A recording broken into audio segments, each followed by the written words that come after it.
Muy bien. Hola, ¿qué tal a todas y todos ustedes? Estimadas y estimados alumnos de preparatoria virtual UVEC de la Universidad Virtual del Estado de Guanajuato. Mi nombre es Fernando Sosa, soy licenciado y maestro en filosofía, licenciado por la Universidad Intercontinental en la Ciudad de México y maestro por la Benemérita Universidad Autónoma de Puebla, en donde actualmente también estoy estudiando el doctorado en esta misma materia de filosofía de la cultura. Muy bien. Un poco sobre mí es que me he dedicado en los últimos años a tratar temas desde el pensamiento filosófico que tiene que ver precisamente con la cultura, la humanidad, el ser humano, la ética, la religión y la política, entre otras variantes o vertientes del pensamiento filosófico. Es para mí un gusto siempre compartir con ustedes, alumnos, estas bases del pensamiento filosófico que hoy, sin duda, tiene un peso primordial en la forma en la que nosotros reconocemos nuestra interacción con el mundo. ¿Ok? Vamos a ver a lo largo de estos bloques de la materia de pensamiento filosófico cómo es que nos relacionamos con el mundo, cómo es que conocemos el mundo y de qué forma podemos encontrar sentido en nuestra propia existencia. Muy bien, eh, quiero compartir con ustedes la siguiente presentación, desde la cual podremos ir acercándonos a estos conceptos o a estas ideas que quiero compartir el día de hoy con cada una y con cada uno de ustedes. Les recuerdo nuevamente que estas sesiones síncronas se estarán llevando a cabo los días viernes por las próximas 3 semanas al mediodía, justamente a esta hora. Yo sé que es posible que no haya el tiempo, que no se pueda para conectarse por cuestiones laborales o demás actividades. Sin embargo, bueno, no he podido encontrar otro tiempo específico donde podamos encontrarnos, pero pueden ver la grabación posteriormente de esta clase. Entonces, quiero compartir este primer momento sobre la filosofía en relación a cómo nosotros, como seres humanos, entendemos y comprendemos el mundo, pero también rescatar la importancia de reconocer por qué es importante el pensamiento filosófico para cada una y cada uno de ustedes, y bueno, para mí y el mundo en general, sobre todo en el mundo y la realidad que nos ha tocado vivir en este preciso momento histórico. Ok, para poder comenzar, quisiera lanzar esta primera pregunta, ¿no? Cuando nosotros pensamos qué es lo que estamos viendo de la realidad del mundo, me parece que a veces nos quedamos únicamente con lo que está a la vista, con lo que vemos directamente de frente, lo que nuestros ojos hace que aparezca delante de nuestra persona. Los objetos a nuestro alrededor, los árboles, la mesa, la pantalla propia de tu celular, la pantalla propia de tu computadora, nuestros propios anteojos, las otras personas. Los ojos finalmente son o funcionan como un órgano que hace que las cosas que están por fuera aparezcan delante de nosotros. Pero no solamente ese aparecer de las cosas delante de nosotros indica que sea en sí mismo el mundo tal y como es. ¿ok? Porque aquí se nos olvida que en medio de los objetos que están entre nuestros ojos y el objeto visto, en medio hay todo un mundo de significados, todo un mundo de símbolos, todo un mundo de lenguaje que nos ayuda a configurar ese mundo que estamos observando. Es decir, cuando yo veo este cuadrado que está delante de mí, que tiene unas imágenes y que me hace verme de frente, no lo reconozco únicamente como cuadrado. Hay todo un lenguaje, un simbolismo, una estructura previa del mundo que me dice que lo que estoy viendo, lo que estoy observando, bueno, es un monitor, pero esa palabra de monitor ya es toda una configuración compuesta de diferentes y diversos elementos que no solamente mis ojos hacen configurarlo, lo configura el lenguaje, lo configura el concepto previo, lo configura la cultura, lo configura la técnica, la tecnología. No solamente es una cosa sin significado aparente. Todo lo que está delante de nuestros ojos o la realidad que vemos está mediada por todas estas circunstancias que no aparecen en lo que estamos viendo, pero que están por detrás del objeto, que están por detrás de la realidad. Y me parece que ahí es el punto importante que a mí me gustaría destacar de que la filosofía o el pensamiento filosófico lo que hace es hacernos ver aquello que no aparece de frente, pero que está ahí y que hace que la realidad que vemos sea lo que es, ¿ok?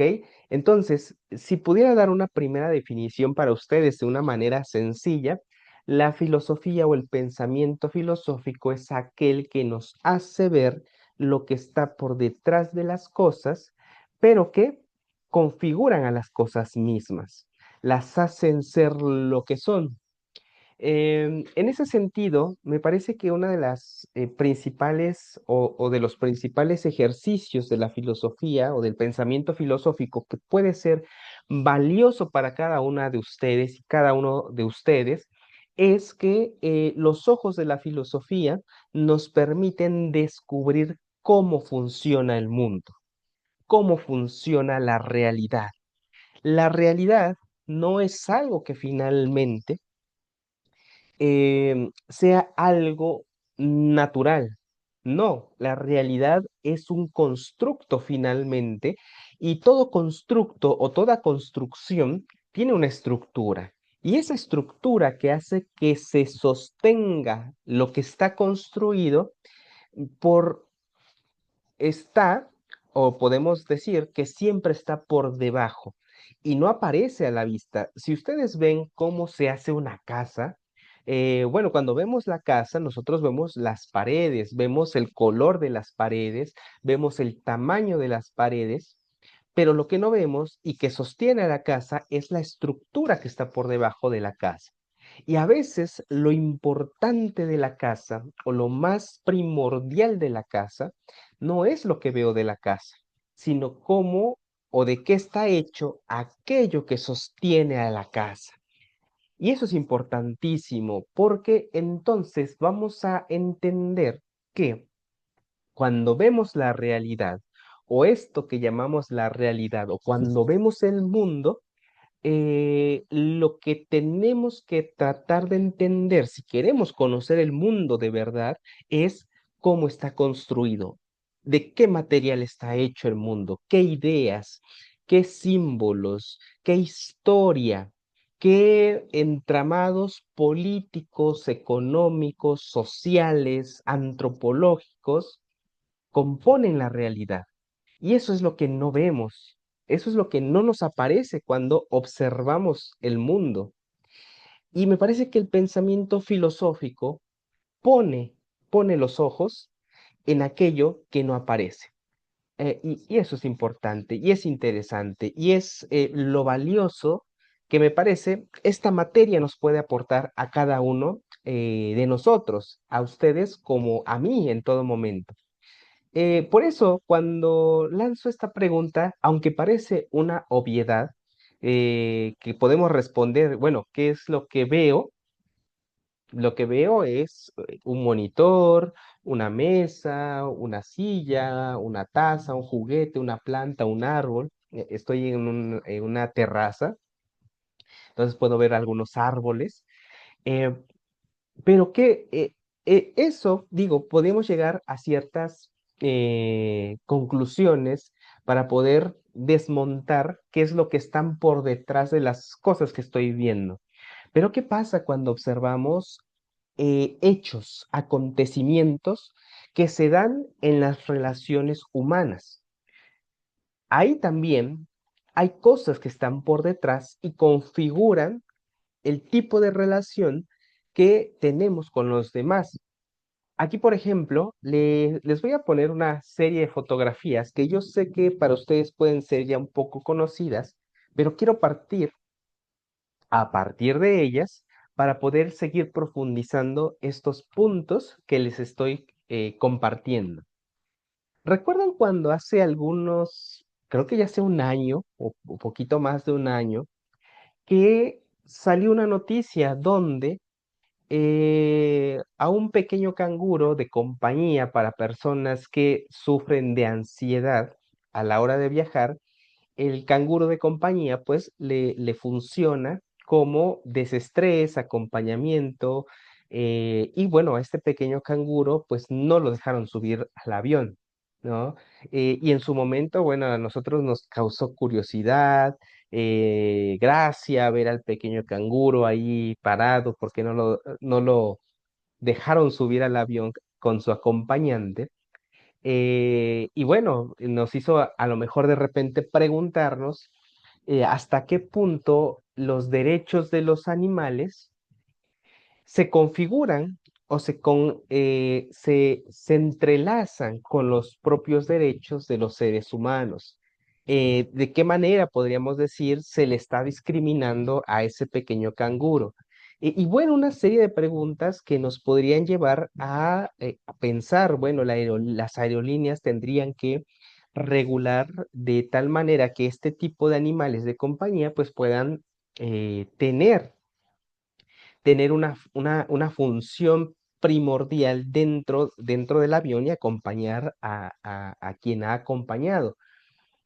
Y la serie de preguntas que este acontecimiento nos hizo hacernos, bueno, pues nos llevó por diversos lugares y diversos estratos del pensamiento. Sin embargo, esa noticia y esa imagen es falsa, fue falsa. No había un canguro ahí en el avión. No se generó esa discusión entre el pasajero, la pasajera y la azafata del avión. No existió. Fue una imagen creada por inteligencia artificial. Una imagen creada por la IA, una noticia falsa que generó revuelo y que o nos hizo pensar en su momento diversas cosas, diversas posturas, pero que en el fondo no llevaban a ningún camino. ¿Qué quiero decir con esto? Hoy en día vivimos o estamos aconteciendo un modo de relacionarnos con la realidad que está mediada por las redes sociales, ¿ok? Tenemos una vida cotidiana, una vida que nos lleva al trabajo, nos lleva a la escuela, nos hace convivir con nuestros familiares en nuestras casas o nuestros amigos afuera de nuestra casa, pero la realidad es que el conocimiento del mundo lo estamos llevando a través de la mediación de los medios de comunicación digitales, sobre todo a través de las redes sociales. ¿Ok?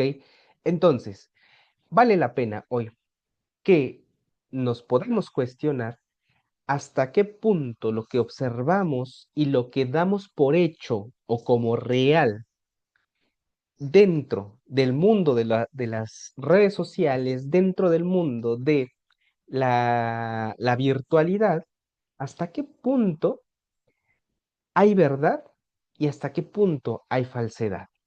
Porque me parece que a veces creemos que decir la verdad o que actuar con verdad tiene que ver con una cuestión moral, una cuestión de que aquellos que nos muestran una noticia no los quieren engañar, quieren manifestar la verdad, quieren manifestar un hecho real. Y creemos desde una especie de ingenuidad infantil que ese es su cometido o esa es su pretensión, mostrarnos una verdad o mostrarnos una realidad. Cuando lo contrario o cuando lo que pasa es que lo que se está buscando la mayor parte del tiempo, si no es que entre el 80 y 90%, es no comunicar una verdad, sino generar algo. ¿Qué es lo que se quiere generar? Esa es la pregunta. ¿Qué es lo que el medio de comunicación, cuando transmite una noticia, cuando nos pone una imagen, qué es lo que quiere lograr? ¿Cuál es el objetivo? Y el objetivo no es moral, el objetivo es, en cierta forma, dentro de las redes sociales, es generar algo en sentido, ya sea económico, pero también ya sea en la generación de opiniones o generación de criterios. Criterios y opiniones que sean, sobre todo, favorables para un cierto objetivo o para ciertas causas, que no buscan la verdad, sino lo que buscan es adecuar a aquellos que puedan caer dentro de una noticia falsa, que puedan caer dentro de el engaño de imágenes fabricadas con IA que ya no podemos distinguir entre una real y una imagen creada por inteligencia artificial. Hoy más que nunca, me parece, el criterio que nos puede brindar el pensamiento filosófico como base de un pensamiento crítico, es decir, un pensamiento que antes de creer algo se pregunta si aquello que ve o aquello que está viendo es real o no es real, o qué busca o cuál es su objetivo o cuál es su razón de ser. Ese pensamiento crítico y filosófico es primordial hoy en día cuando lo que estamos observando, estamos viendo en el punto de encuentro social, desde donde conocemos el mundo y la realidad, que son las redes sociales, que es el mundo virtual, la mayor parte del tiempo busca intereses que no tienen que ver con el sentido de mostrar la verdad, como si mostrar la verdad fuera en un sentido moral. No, aquí lo importante de lo que nos tenemos que dar cuenta que vivimos es que vivimos en un mundo que ya no podemos deslindarlo tan fácilmente de la mediación de las redes sociales, porque es el donde mayor o el mayor tiempo pasamos muchas veces después de nuestras actividades. Ya no vivimos casi en esos tiempos donde después del trabajo, la escuela, salíamos a jugar, salíamos a encontrarnos con amigos, salíamos a pasear, convivíamos en familia. Ya no, hoy estamos tan mediatizados, estamos tan capturados, sujetados a las instancias tecnológicas. Y me parece que si estamos inmersos en las instancias técnicas y tecnológicas, tenemos que aprender a pensarlas y a mirarlas con criterio filosófico, ¿ok? Con pensamiento crítico que nos ayude a desmontar cuando aquello que se nos muestra no es real o tiene un objetivo fabricado que tiene que ver con generar un interés particular para alguien más o generar simplemente descontrol, disturbio, miedo, porque esta fue una noticia, entre comillas, amable, ¿no? Alegre, fue lo chusco. Pero ¿qué pasa cuando estamos en medio de una guerra, cuando estamos en medio de un genocidio, cuando estamos en medio de situaciones de violencia y las imágenes o las noticias que se nos presentan, se nos pasan a través de los medios de comunicación, alteran la realidad o alteran los hechos o alteran nuestra percepción de los hechos? Es ahí donde el pensamiento crítico, filosófico, que tiene sus propias herramientas que nos ayudan a identificar esas falsedades, como el pensamiento lógico, filosófico de las falacias, que nos ayuda a desmontar las falacias o los discursos falsos o las imágenes falsas. Me parece que es importante en ese sentido el pensamiento filosófico y por eso se los presento de esta manera. Les decía, esta es una imagen amable, tranquila, para pasar el rato. Pero ¿qué pasa, no? Luego con este otro tipo de imágenes en el sentido político, ¿ok? No, no ahí donde cuando me doy cuenta que el canguro era falso y que la noticia era falsa y puedo decir, ah, hasta me da risa. Pero ¿qué pasa cuando de repente me encuentro con una imagen de esta en internet? Hoy ya obviamente es más fácil dudar, es más fácil desmarcarse y decir, esto se me hace que es con inteligencia artificial.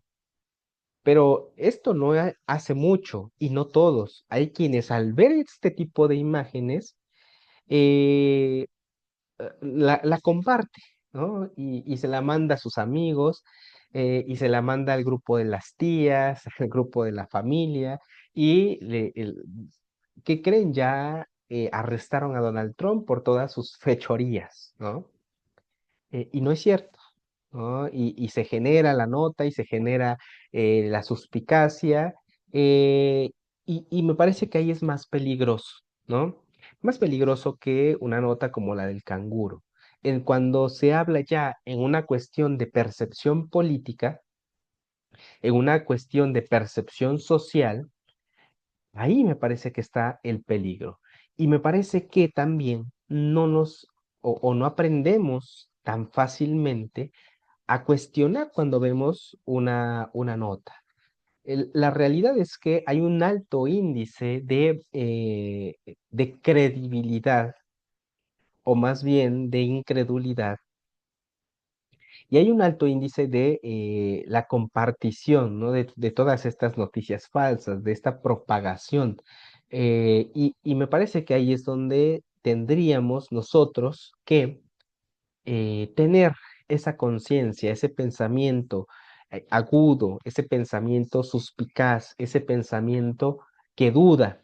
No olvidemos que si una de las cuestiones que sirven como base para el pensamiento filosófico es la duda, ¿ok? El pensamiento filosófico casi siempre parte de la duda. Recordemos a René Descartes. René Descartes, un filósofo francés del siglo XV, del siglo XVI, perdón.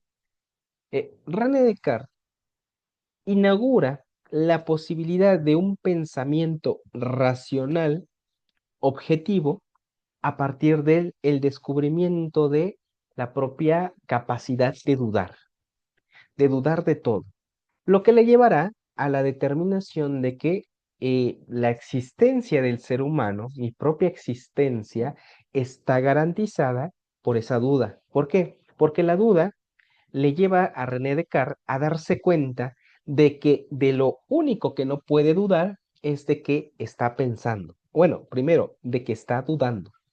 Es decir, puedo poner en duda el monitor, puedo poner en duda el árbol. ¿Por qué? Porque inclusive puedo decir que esto que estoy haciendo en este momento, y aunque sonaría, o perdón, sonaría muy loco, es un sueño, ¿no?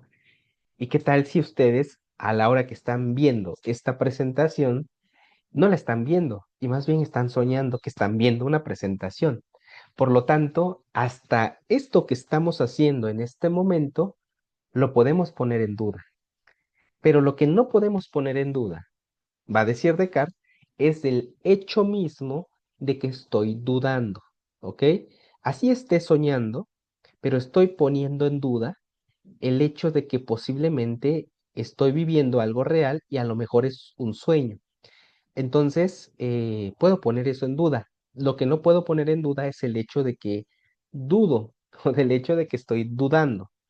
Por lo tanto, en la medida que estoy dudando, estoy al mismo tiempo pensando algo que no puedo, de lo que no puedo dudar tampoco, porque la duda es una de las capacidades del pensamiento. Entonces, si dudo, si yo estoy dudando, por lo tanto, estoy pensando. Y René Descartes hace esta unión. Únicamente lo que puede pensar y lo que puede dudar, lo puede hacer porque existe. ¿Ok? Otra cosa que no podemos poner en duda. La cuestión de que estoy dudando, la cuestión de que estoy pensando y la cuestión entonces de que si estoy dudando y estoy pensando, por lo tanto, estoy existiendo. Ese es el famoso, y en algún momento posiblemente nos encontremos con ello, el famoso argumento de Descartes de pienso, luego existo. O pienso, por lo tanto, existo, ¿ok? Porque en tanto que dudo, pienso, y por lo tanto, en tanto que pienso, por lo tanto, existo, ¿ok? Un poco complejo, tal vez un poco fácil, pero eh, la duda, la duda es la base, en cierta medida, de la posibilidad de objetividad, ¿ok? Entonces, eso es lo que el pensamiento filosófico nos da, la posibilidad de dudar y de cuestionarlo todo, para poder entender qué de aquello que hemos dudado, si lo podemos dar como un hecho, o lo podemos dar como una realidad, o como una verdad, ¿ok?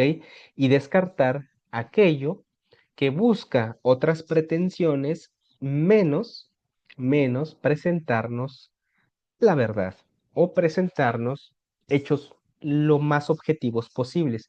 Porque también veremos, en filosofía es complejo llegar o determinar una verdad universal o una verdad objetiva o una verdad para todos o un hecho totalmente mm, que nos muestre la verdad.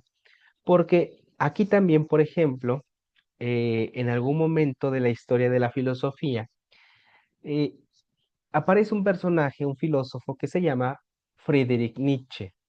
Y Nietzsche nos dirá nos sacudirá en cierta medida, porque Nietzsche va a ser un poco radical en cuestión o a la idea de la verdad, en un sentido contrario, porque para Nietzsche no hay verdades o no existe la verdad.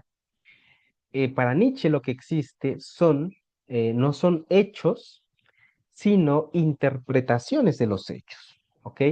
Y ahí me parece que ese punto es crucial porque entonces nos hará darnos cuenta que cuando vemos la realidad o cuando vemos el mundo, no estamos viendo una verdad en sí misma, estamos viendo una interpretación del mundo a partir de cómo yo he sido configurado o cómo la cultura, la historia, los valores sociales la educación familiar, la educación escolar, la educación contextual ha generado en mí el modo en el que cuando yo acontezco o veo algo que sucede, lo interpreto.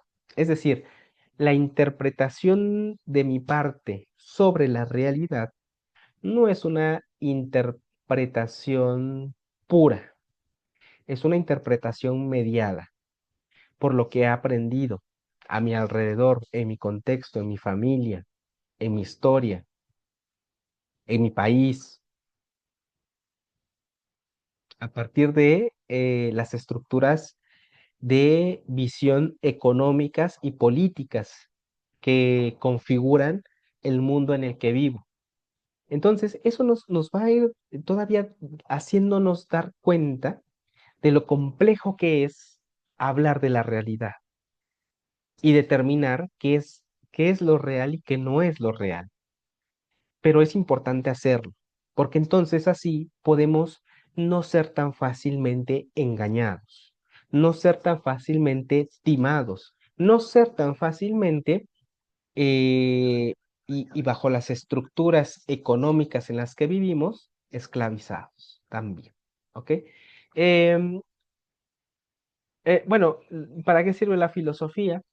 Todo esto que les he dicho, para observar el mundo con una mirada crítica, para cuestionarnos y descubrir aquello que no está a la vista, todo esto que ya les he venido diciendo, pero sobre todo también para encontrar sentido, ¿ok?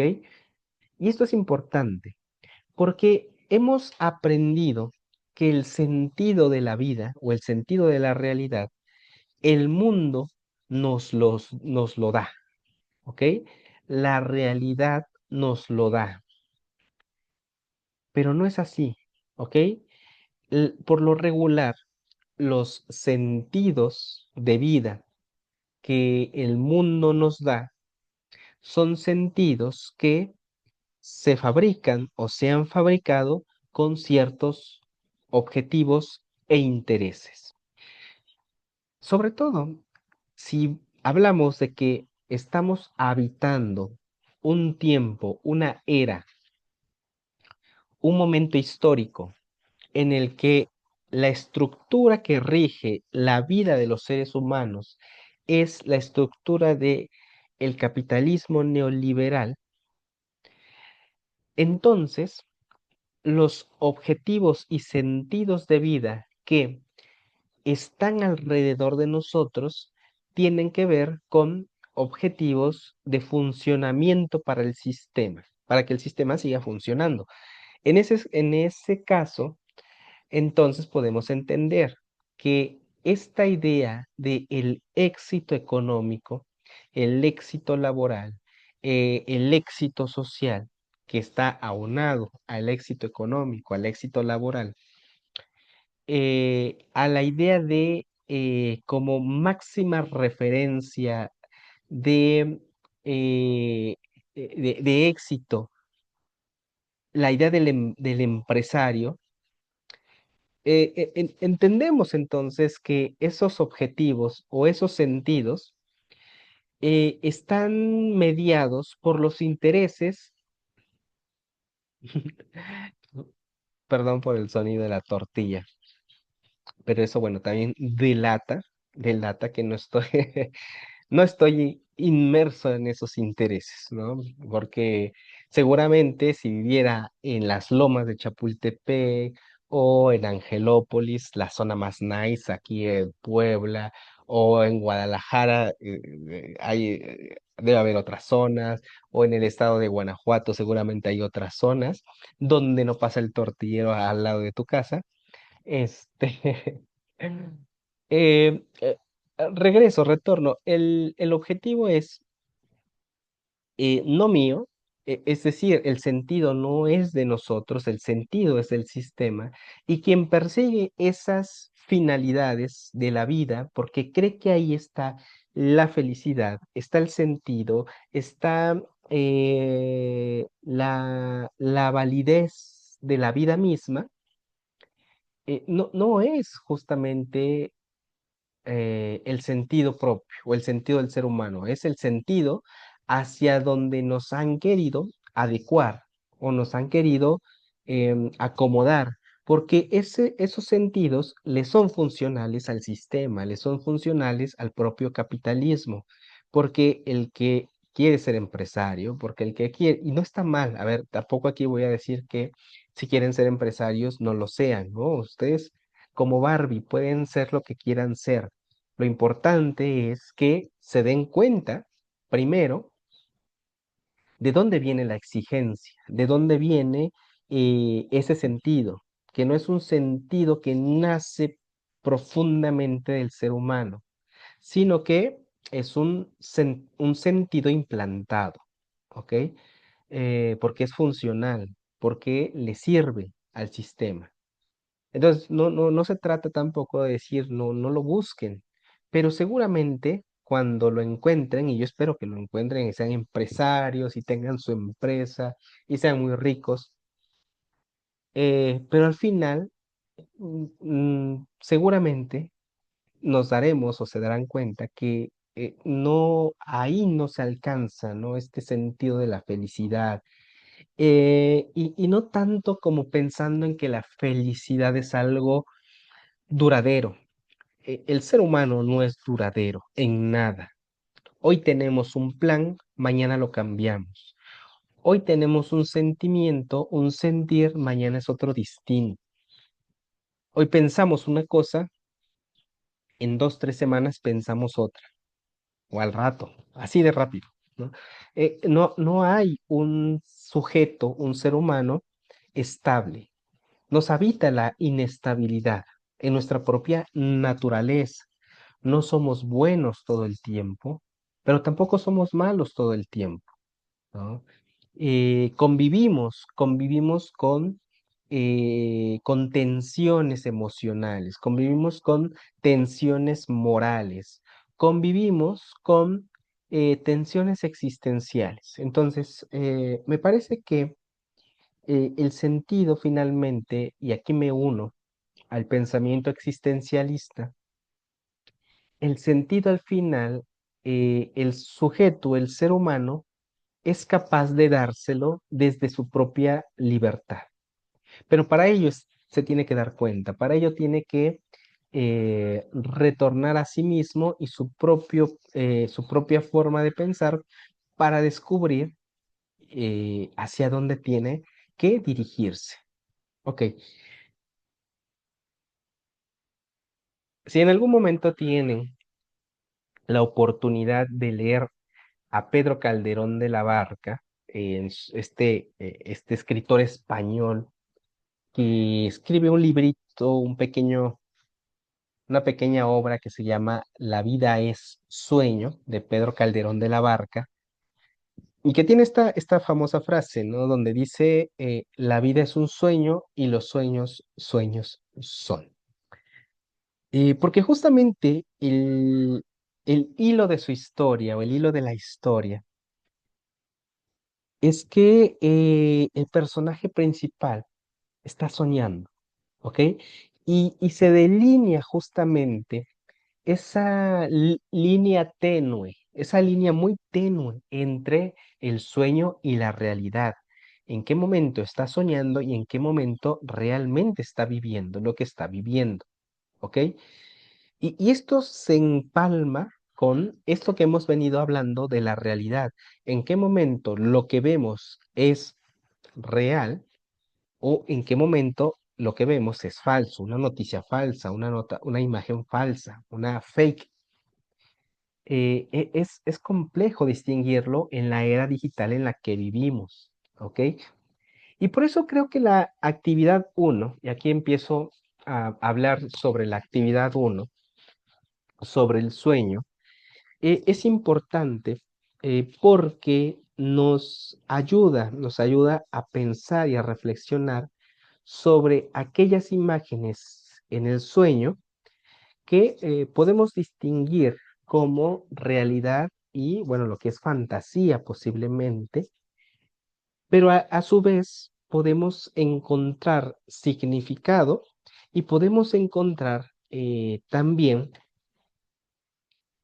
conceptos o ideas de las que nunca antes nos hemos preguntado. La actividad del sueño, número uno del bloque uno, nos pide que relatemos un sueño, ¿no? Que platiquemos algo que en algún momento mientras dormíamos soñamos, ¿ok? Puede ser una pesadilla, puede ser el sueño de un familiar que anteriormente ya falleció. Y aquí no nos vamos a meter tanto, por ejemplo, a una cuestión más psicológica, de donde llevemos a una especie de interpretación de mí mismo a partir de los símbolos que aparecen en el sueño, como lo es desde el psicoanálisis. Sino aquí más bien es una cuestión un poco más sencilla, es una cuestión más de identificación de elementos dentro de nuestro sueño, que nos hacen verlo a sí mismo como un sueño, como una alteración de la realidad, ¿ok? Pero que en esa alteración de la realidad podemos encontrar ciertos elementos que nos pueden ser funcionales para la comprensión de ciertos aspectos de la vida cotidiana, ¿ok? Entonces, ah, el punto número uno es la descripción de este sueño. El punto número dos es, y bueno, aquí no importa, puede ser un sueño largo, un sueño breve, un sueño corto, ¿ok? Ahora bien, el punto número dos es que dentro del relato de nuestro sueño identifiquemos estos primeros tres aspectos de la filosofía, ¿ok? La filosofía tiene varios aspectos, muchos aspectos, pero hoy esta actividad quiere que nos centremos en estos tres aspectos. No son los tres aspectos de la filosofía, no, son tres aspectos de la filosofía, que es búsqueda de conocimiento, búsqueda de respuestas y búsqueda de valores, ¿ok? Am, por ejemplo, yo he soñado en algún momento que voy caminando por un bosque y cuando llego a la mitad de él, me empiezo a preguntar, asustado, ¿dónde está la salida? ¿Hacia dónde me tengo que dirigir? Y empiezo a ver una pequeña luz más allá de los árboles y empiezo a caminar hacia ella porque creo que es posiblemente una salida. Quiero ir a encontrar una respuesta. ¿Ok? Aquí ya vieron la búsqueda del conocimiento se da en esta línea donde yo relato que me comienzo a preguntar en dónde estoy. Quiero conocer qué es lo que me está pasando. Veo esa pequeña luz al fondo entre los árboles y creo que ahí hay respuestas. Me dirijo hacia donde está la luz y veo cuando llego a la luz que hay una fogata, pero junto a la fogata hay un pequeño animal que está atrapado en una jaula. Creo que unos cazadores agarraron a ese animal y lo dejaron encerrado ahí. Y ya ahí ya no me pregunto, tal vez la respuesta a la salida de ese lugar. Lo que busco ahí es liberar al pobre animal que era como un conejo, una liebre. Lo busco liberar, lo libero y después sigo mi camino hacia la salida, hacia donde yo creo que está la salida. Pero ahí, por ejemplo, en ese momento se manifestó un valor que fue posiblemente el valor de la solidaridad. Ahí, por ejemplo, no me rindo y digo, quiero seguir buscando la salida. A lo mejor ahí está el valor de la lucha, ¿no? Si queremos ver a la lucha y el no rendirse como un valor en sí mismo. Entonces ahí ya están los tres aspectos de la filosofía.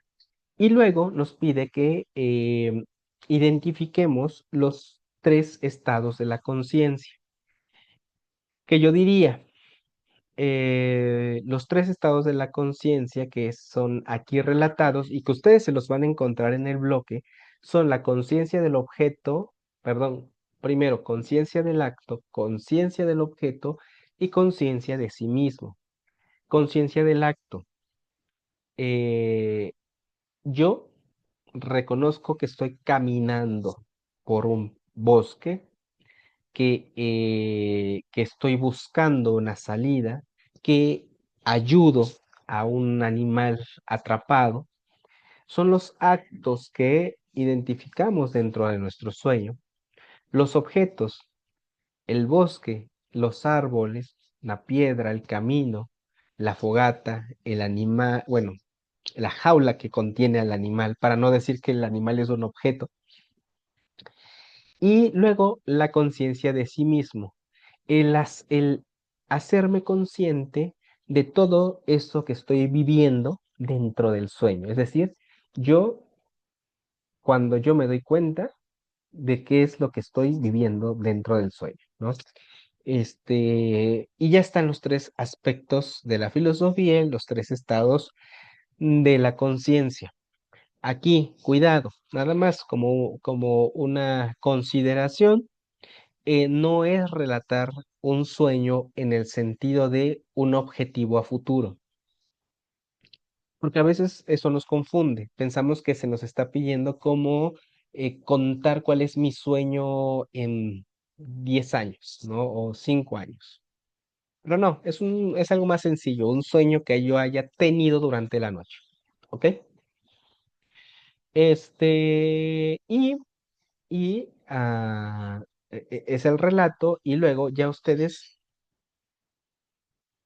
saben si lo subrayan dentro del texto de su relato y entre paréntesis le ponen ahí, aquí es la búsqueda de conocimiento, búsqueda de respuestas y aquí búsqueda de valores, aquí es la conciencia del objeto, conciencia de sí mismo, del acto, o al final del relato ustedes en una lista ponen tres aspectos de la filosofía: búsqueda de conocimiento, dos puntos, cuando iba yo en búsqueda de la salida, búsqueda de respuestas, cuando me preguntaba si aquella flama me llevaría hacia la salida, búsqueda de valores, cuando ayudé al pequeño animal indefenso.